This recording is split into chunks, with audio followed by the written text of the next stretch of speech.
So next I discuss is the effective interest rate.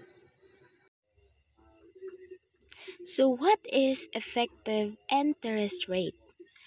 The compound annual interest rate is called nominal rate, while the simple interest rate that will yield the same amount of interest after 1 year is effective rate.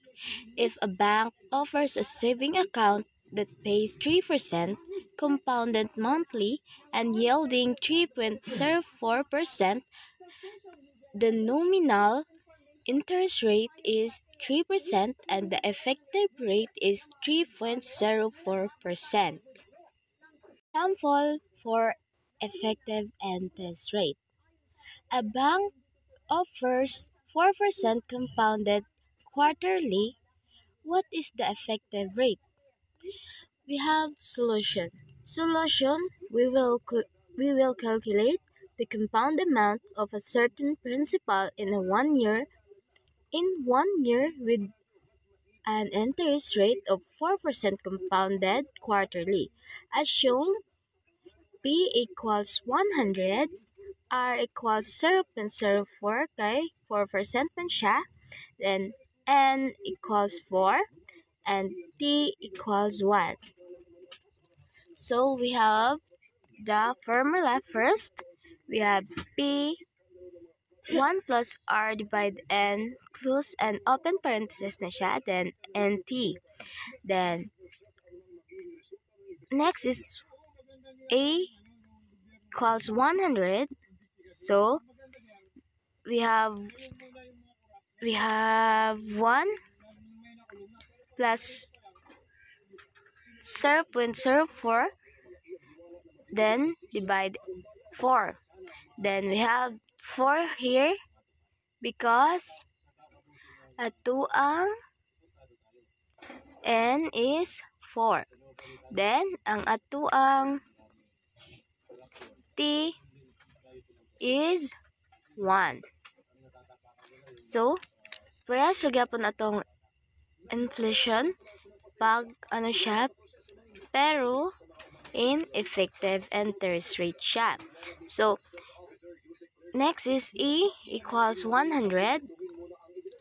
So, 1 plus 0.04 divide 4. So, giuna na to wala ni si 1. So, copy na to si gibutang na to diri ang 4 na lang. So, next is A equals 100, then 1 plus 0.01, then close parenthesis, and the power of 4. So, ang 0.04, gidivide na to siya sa 4, equals siya sa 0.01. Then, gibutang na to ang 4 gyapon diri, gikapi lang gyapon na to ang 4. So next is A equals 100 and 1.01, then gibutang gyapon ang 4. So nganong 1.01 na diri. So again, ang 1 plus 0.01 plus na sila. So ang answer niya is 1.04. The next is 100, 1.0406. So nganong 1.0406 ni siya because ang kaning 1.01 gi times na to siya diri or gi multiply. So mo ni siya ang result. So ang 100, next ang 100 ug ang kani kay gi times. So A equals 104.06. Mao ni siya ang result sa atong problem of effective. So mao ni siya ang result. For the effective rate, Substitute I equals 4.06, P equals 100, and T equals 1 in the simple interest formula. We have I equals PRT. So, ang I is interest, ang P is principal, ang R is rate, ang T is time. So, we have 4.06 kay ang atong I is 4.06 shad. Then, we have P is 100 and R and 1. So, 4.06 divide 100 equals 100 close parentheses and R and divide 100. So, ang kaning 100 o 100 sa ubos, i-cancel lang na sila. Cancel. So, ang nabilin na lang jud kay ang R. Then, ang 4.06 i-divide siya sa 100. So, 0.0406. 4.06 divide 100 equals 0.0406 equals R. R na lang siya because cancel man na sila, cancel. Then, R na lang ang nabilin. So, R equals 4.06%. So, therefore, the interest rate of 4% compounded monthly will yield equal an amount of the interest for a simple interest rate of 4.06%. Next example is, which investment has the higher annual yield? The one that earns 4% compounded monthly or the one that earns 4.25% compounded quarterly? Solution. To compare the two investments, we compute for the compound amount of 100 for each alternative. So we have here a table. So first is 4 point compounded, it 4.25 compounded quarterly. So we have A equals 100, 1 plus 0.04 divide 12. So in ano ni siya? We have A equals 100, then 1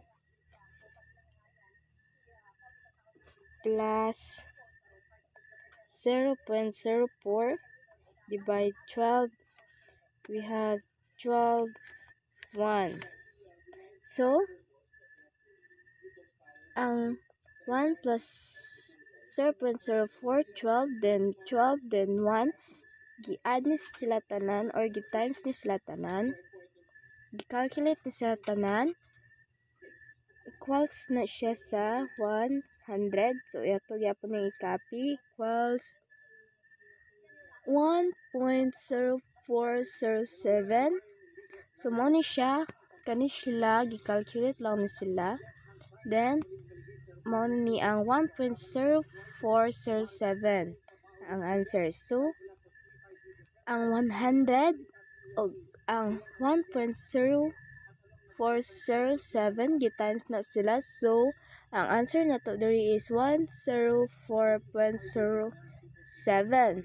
So, mao ni siya ang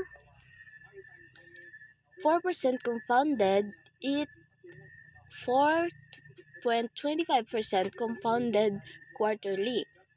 So, next is 4.25% compounded quarterly. We have A equals 100, then 1 plus 0.0425 divides 4, then 4, 1. So, we have A equals 100, then 1 plus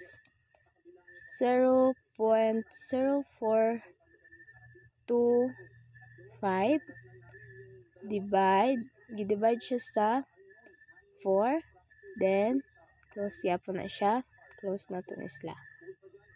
Then natay 4 and 1. So again, nga tuon ra gyapon siya ang kanisla i-compute ni sila tanan. And we have i-copy gyapon tong 100, then ang result ani kay butang na to siya diri. Parehas ra gyapon atong una. So ang result niya is 1 0 4 0 0 3 2. So mo ni siya. So kani siya ang 100 i-times gyapon nato diri sa 1.04032, then E equals 104.32. So mao ni siya ang answer sa 4.25% compounded quarterly. Amount for the 4.25% compounded quarterly has a higher compound amount than the 4% compounded monthly. Therefore, the investment in 4.25% compounded quarterly will have a higher annual yield. That's all. Thank you.